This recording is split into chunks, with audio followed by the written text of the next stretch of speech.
नमस्कार दोस्तों, आइए जानते हैं छत्तीसगढ़ की आज की फटाफट बड़ी खबरें। बंगाल में बने सिस्टम से 48 घंटे बारिश की चेतावनी। छत्तीसगढ़ में मानसून एक बार फिर सक्रिय हो गया है। मौसम विभाग के अनुसार बंगाल की खाड़ी में बने लो प्रेशर एरिया के मजबूत होने से अगले 48 घंटों में प्रदेश के कई हिस्सों में हल्की से मध्यम तथा कुछ क्षेत्रों में भारी बारिश की संभावना है। गरज चमक और बिजली गिरने का भी अलर्ट जारी किया गया है। 1 जून से अब तक प्रदेश में सामान्य से 29% कम बारिश दर्ज हुई है, लेकिन मौसम विभाग का अनुमान है कि अगले 2-3 दिनों की बारिश से वर्षा की कमी काफी हद तक पूरी हो सकती है। मानसून सत्र का चौथा दिन, 63 मुद्दों पर चर्चा। छत्तीसगढ़ विधानसभा के मानसून सत्र के चौथे दिन सदन में 63 ध्यानाकर्षण प्रस्तावों पर चर्चा की जा रही है। किसान से प्रश्नकाल के दौरान पूर्व मुख्यमंत्री भूपेश बघेल ने कथित फर्जी ग्राम सभाओं के आधार पर उद्योगों की स्थापना का मुद्दा उठाया। इसके अलावा रायपुर मास्टर प्लान, प्रधानमंत्री मातृ वंदन योजना, स्वामी आत्मानंद स्कूलों में वेतन भुगतान, जर्जर सड़कों, औद्योगिक सुरक्षा और अन्य जनहित से जुड़े विषयों पर सरकार से जवाब मांगा गया। सत्र के दौरान विभिन्न मुद्दों पर पक्ष और विपक्ष के बीच चर्चा और सवाल जवाब का दौर जारी रहा।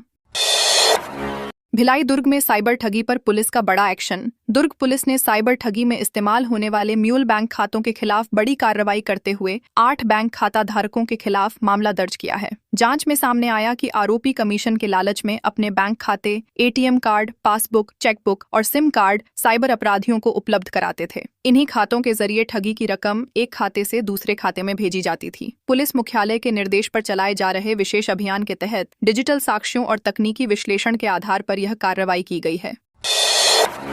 कांग्रेस की पदयात्रा, राज्यपाल नहीं मिले, लोक भवन से लौटे। रायपुर के नकटी गांव में बुलडोजर कार्रवाई के विरोध में कांग्रेस ने प्रदेश अध्यक्ष दीपक बैज के नेतृत्व में राजभवन तक 14 किलोमीटर लंबी पदयात्रा निकाली। हालांकि राज्यपाल से मुलाकात नहीं हो सकी, जिसके बाद प्रतिनिधिमंडल लोक भवन से लौट आया। कांग्रेस ने 3 दिनों के भीतर मुलाकात का समय नहीं मिलने पर उग्र आंदोलन की चेतावनी दी है। पदयात्रा के दौरान पुलिस और प्रदर्शनकारियों के बीच धक्का मुक्की भी हुई। प्रभावित परिवारों ने गाँव में ही पुनर्वास की मांग करते हुए सरकार के खिलाफ नारेबाजी की।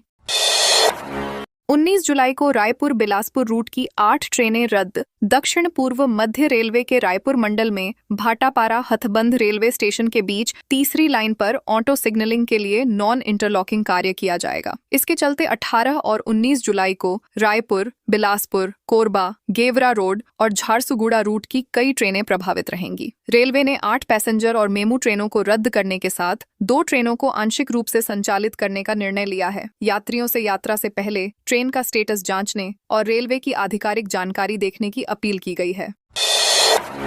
किराना दुकान में चोरी का खुलासा, स्कूटी समेत सामान बरामद। कांकेर जिले में किराना दुकान और स्कूटी चोरी के मामले का पुलिस ने सफल खुलासा करते हुए 19 वर्षीय आरोपी को गिरफ्तार कर लिया है। साइबर सेल और थाना कांकेर की संयुक्त टीम ने तकनीकी साक्ष्यों के आधार पर आरोपी तक पहुंचकर चोरी किया गया गुटखा, सिगरेट, अन्य सामान और स्कूटी बरामद की। 13 जुलाई को दुकान मालिक राजा ठाकुर ने शटर तोड़कर चोरी होने की शिकायत दर्ज कराई थी। पुलिस ने जांच के बाद आरोपी को गिरफ्तार कर न्यायिक रिमांड पर जेल भेज दिया है। छत्तीसगढ़ में 10 पुलिस अधिकारियों के तबादले। छत्तीसगढ़ पुलिस विभाग में प्रशासनिक स्तर पर बड़ा फेरबदल किया गया है। पुलिस मुख्यालय नवा रायपुर से जारी आदेश के अनुसार 7 थाना प्रभारियों यानी निरीक्षकों और 3 उप निरीक्षकों सहित कुल 10 अधिकारियों का तबादला किया गया है। यह आदेश पुलिस स्थापना बोर्ड की अनुशंसा पर पुलिस महानिदेशक अरुण देव गौतम द्वारा जारी किया गया। सभी अधिकारियों को तत्काल प्रभाव से नई पदस्थापना पर कार्यभार ग्रहण करने के निर्देश दिए गए हैं। विभाग का कहना है कि प्रशासनिक व्यवस्था को और प्रभावी बनाने के उद्देश्य से यह बदलाव किए गए हैं। अरपा के उद्गम स्थल पर 4 एकड़ जमीन का अधिग्रहण। अरपा नदी संरक्षण से जुड़ी जनहित याचिका पर सुनवाई के दौरान राज्य सरकार ने हाईकोर्ट को बताया कि पेंड्रा के अमरपुर स्थित नदी के उद्गम स्थल के पास 4.81 एकड़ भूमि का अधिग्रहण किया जाएगा। मुख्य सचिव की अध्यक्षता वाली समिति की समीक्षा के बाद नदी संरक्षण और वैज्ञानिक विकास की कार्य योजना पर काम शुरू हो चुका है। उद्गम स्थल पर भव्य कुंड निर्माण सहित 2500 से अधिक कार्य स्वीकृत किए गए हैं। साथ ही पेंड्रा और गौरेला नगर पालिका ने प्रदूषित पानी के प्रबंधन के लिए 18.49 करोड़ रुपए का प्रस्ताव भी भेजा है। रामलीला मैदान में सजेगा 41वें चक्रधर समारोह। रायगढ़ में आयोजित होने वाले 41वें चक्रधर समारोह की तैयारियां तेज हो गई हैं। इस वर्ष 10 दिवसीय आयोजन रामलीला मैदान में होगा। जहां शास्त्रीय संगीत, नृत्य और लोक कला की भव्य प्रस्तुतियां होंगी। कलेक्टर एवं आयोजन समिति के अध्यक्ष मयंक चतुर्वेदी की अध्यक्षता में कलाकार चयन समिति की बैठक आयोजित कर कार्यक्रम की रूपरेखा और व्यवस्थाओं पर विस्तार से चर्चा की गई। कलेक्टर ने स्थानीय कलाकारों, नवोदित प्रतिभाओं और छत्तीसगढ़ की लोक संस्कृति को प्राथमिकता देने के निर्देश देते हुए आयोजन को राष्ट्रीय स्तर का सांस्कृतिक उत्सव बनाने पर जोर दिया।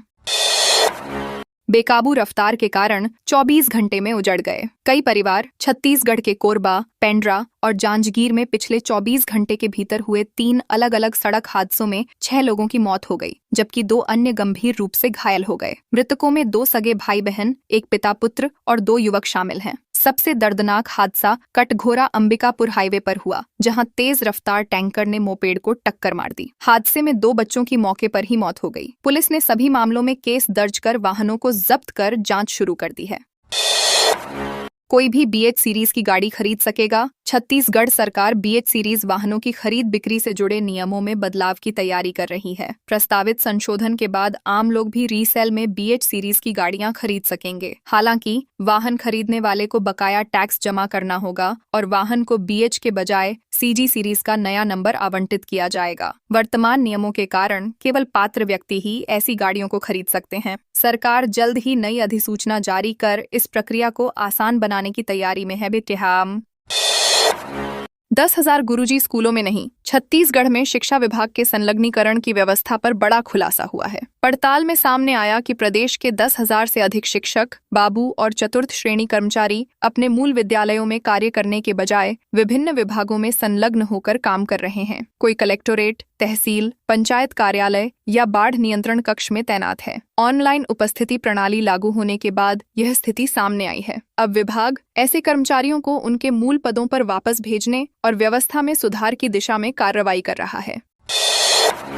प्रदेश की योजनाओं पर साइबर अटैक। देश के कई सरकारी विभागों और जन कल्याणकारी योजनाओं से जुड़े पोर्टलों पर साइबर हमलों का बड़ा खुलासा हुआ है। जांच में सामने आया कि हैकर्स सरकारी पोर्टलों का डेटा और लॉगिन जानकारी डार्क वेब पर बेच रहे हैं। रिपोर्ट के अनुसार सरकारी लॉगिन ID और पासवर्ड महज $10 में उपलब्ध हैं। डार्क वेब पर छत्तीसगढ़ समेत कई राज्यों के महत्वपूर्ण विभागों का डेटा बिक्री के लिए सूचीबद्ध बताया गया है। विशेषज्ञों का मानना है कि इसी डेटा का इस्तेमाल साइबर ठगी, फर्जी पहचान और म्यूल अकाउंट जैसे अपराधों में किया जा रहा है।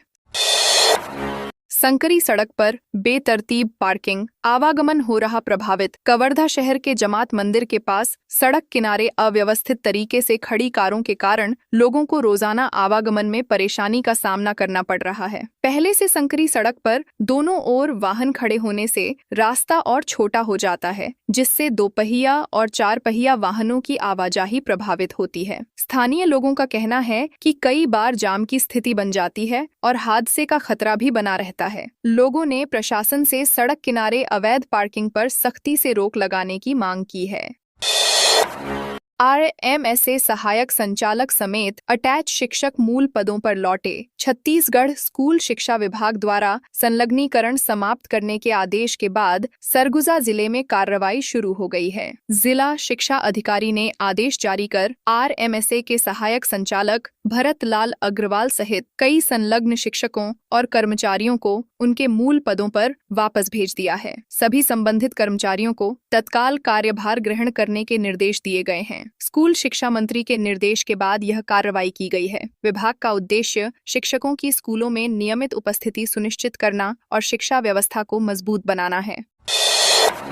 रास्ता मांगने पर युवक को चाकू मारा। बलौदाबाजार जिले के गिधौरी टुंडरा क्षेत्र में शादी समारोह के दौरान रास्ता मांगने को लेकर हुए विवाद में एक युवक पर चाकू से हमला कर दिया गया। घायल युवक को गंभीर हालत में अस्पताल में भर्ती कराया गया है। घटना 9 जुलाई की रात ग्राम परसापाली में हुई, जहां डीजे पर नाच रही भीड़ के बीच युवक ने रास्ता देने की बात कही थी। इसी बात पर विवाद बढ़िया पाटे गया और हिंता एक हमला कर दिया गया। पुलिस ने मुख्य आरोपी को गिरफ्तार कर हथियार बरामद कर लिया है, जबकि एक अन्य आरोपी की तलाश जारी है। जवाब तलबी के बाद पंजाब प्रभारी भूपेश छत्तीसगढ़ लौटे। पंजाब कांग्रेस में जारी राजनीतिक घटनाक्रम के बीच पार्टी हाईकमान ने प्रदेश प्रभारी और पूर्व मुख्यमंत्री भूपेश बघेल से विस्तृत चर्चा की। सूत्रों के अनुसार कांग्रेस अध्यक्ष मल्लिकार्जुन खड़गे और महासचिव केसी वेणुगोपाल ने पंजाब संगठन में चल रहे विवाद और नेतृत्व परिवर्तन के मुद्दे पर उनसे जवाब तलब किया। बैठक के बाद भूपेश बघेल को वापस छत्तीसगढ़ भेज दिया गया। बताया जा रहा है कि पंजाब कांग्रेस में संगठनात्मक बदलाव को लेकर पार्टी नेतृत्व के भीतर अलग अलग राय सामने आई है, जिस पर अंतिम निर्णय अभी बाकी है। महापौर बोली, कोरबा में तेजी से बढ़ रहे विकास कार्य। कोरबा नगर निगम की महापौर संजू देवी राजपूत ने कहा कि नई सरकार के 16 महीने के कार्यकाल में शहर में विकास कार्यों को तेज गति मिली है। उन्होंने बताया कि कुल 434 विकास कार्यों की योजना बनाई गई, जिनमें 76 पूरे हो चुके हैं और 149 कार्य प्रगति पर हैं। हसदेव नदी को प्रदूषण मुक्त बनाने के लिए 165 करोड़ रुपए की लागत से STP का निर्माण किया जा रहा है। इसके अलावा 32 करोड़ रुपए की लागत से नया जल शोधन संयंत्र और PM ई बस योजना के तहत 40 आधुनिक ई बसों का संचालन भी शुरू किया गया है।